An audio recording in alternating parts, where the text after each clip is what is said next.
ja un poc major sí vaig aconseguir uns llapices de colors, no? I feia paisatgets i coses així. El que jo crec que no és distint la meva experiència en l'art a la de qualsevol xiquet de 8 o 9 anys, que és quan uno comença a fer coses.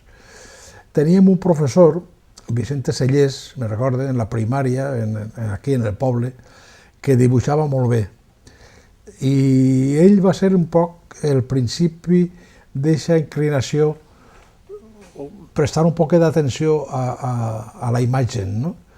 Perquè era bon dibuixant i mos donava papers de colors que retallaven i fèiem uns collages que adornaven després la classe.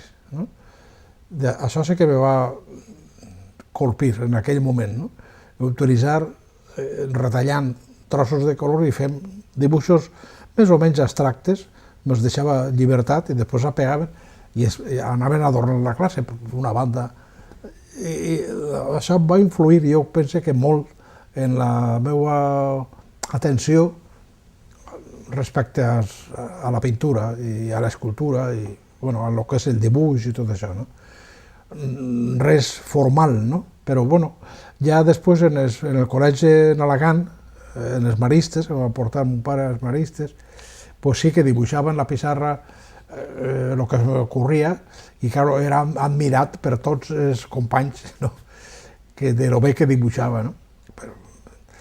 I per passar els exàmens, molts, perquè entonces eren unes làmines, hi havia unes làmines oficials que tenies que copiar, i jo els ajudava, molts companys els ajudava a ells perquè no tenien la mà que jo ja tenia, d'alguna manera, de dibuixar. I, poquet a poquet, quan vaig fugir a Madrid, en realitat no tenia clar si em dedicaria pel camí de la música o pel camí de les arts plàstiques. O sigui, vaig anar a Madrid per fugir de l'ambient que no m'agradava, del poble i d'Alacant i, no sé, als 18 anys tens ganes de fugir, de veure món. I vaig conèixer allí a un pintor,